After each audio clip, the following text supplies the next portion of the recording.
I'm Brittany Lewis with Forbes Breaking News. Senator Rick Scott grilled Secretary of Transportation Pete Buttigieg on inflation and the supply chain at Tuesday's Senate Commerce Committee hearing. The Florida senator also questioned Buttigieg on what he would have done differently from President Biden if he had won the primary and become president.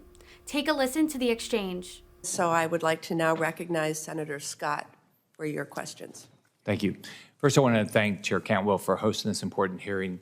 Secretary, I've been calling on you to testify for more than 6 months to understand exactly what you've been doing with regard to inflation and the supply chain crisis.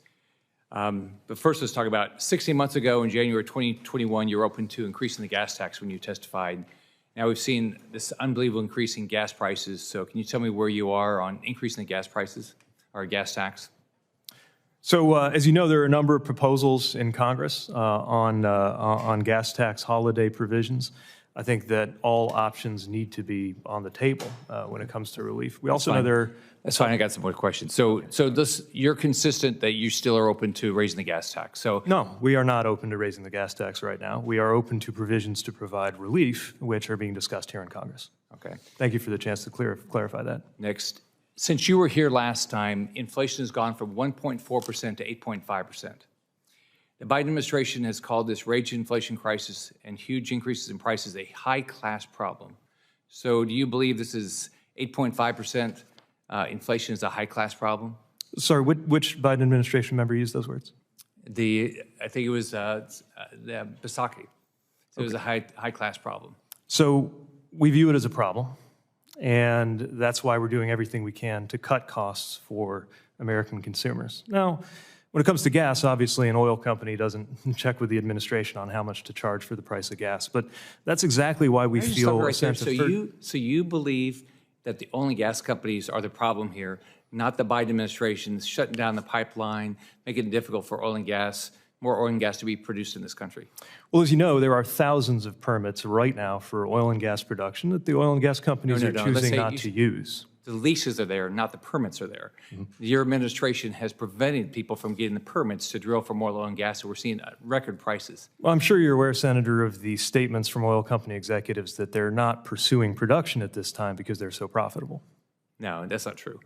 Statements. Let me ask you another question. Secretary Raimondo was here last week, and she said that when I asked her, first off, do you take any responsibility for the inflation crisis we're having in the country? We take responsibility for doing everything we can to ease shipping costs, which are one of the things, in my view, that contribute to inflation. So Secretary Raimondo said that it was the Federal Reserve's problem, inflation was a Federal Reserve's problem. So do you agree with her that the Biden administration is not responsible, it has nothing to do with focused on tax increases, making it more difficult to get permits, this unbelievable regulatory environment that's causing inflation? You believe it's all the Federal Reserve? Well, we certainly oppose tax increases, especially for the poor. But what I would also say is that in the balance between monetary and fiscal policy, both of those can have an effect on inflation. It's one of the reasons why we're acting to reduce the things in the shipping sector, the part that we view as most under the area of responsibilities of the Department of Transportation, knowing that that can contribute to high prices, right? You look at the spot rates at trucking, or whether we're talking about ocean shipping,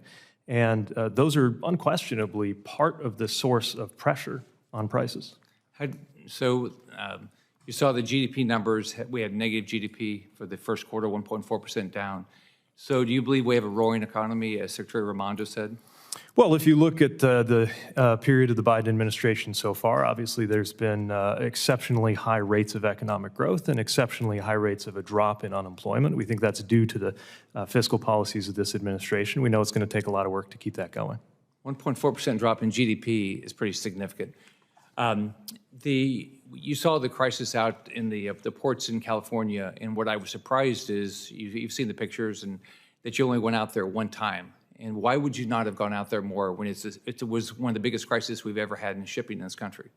Well, one thing that we did was take advantage of opportunities to convene players from around the country virtually. I think I've met in person physically as well as virtually, with the directors of those ports, something like half a dozen times.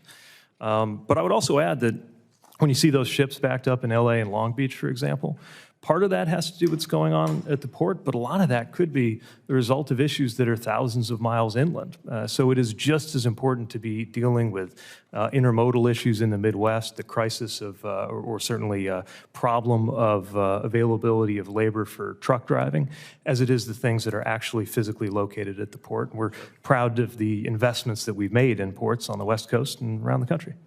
Let me ask you one last question. So you've seen in the last, since President Biden got elected, you've seen gas prices way up, inflation up, supply chain crisis. You ran for president. You worked hard to become the president. What would you have done differently? Done differently from? Than the Biden administration has done. Well, look, I'm sure hindsight will point to all kinds of things that we could refine, but what we're doing right now, I believe, is going to make the biggest difference. Now, of course, if we could persuade more of your colleagues to ease some of the other sources of pressure on families facing inflation, from insulin costs to the cost of childcare, we think that might take the edge off some of the dynamics of global petroleum markets. But faced with the tools that we have, we're proud of the work that we've done to cut the backlog of containers, to cut other things that are gumming up our supply chains, and you have my commitment that we'll continue that work. Thank you. Next, I recognize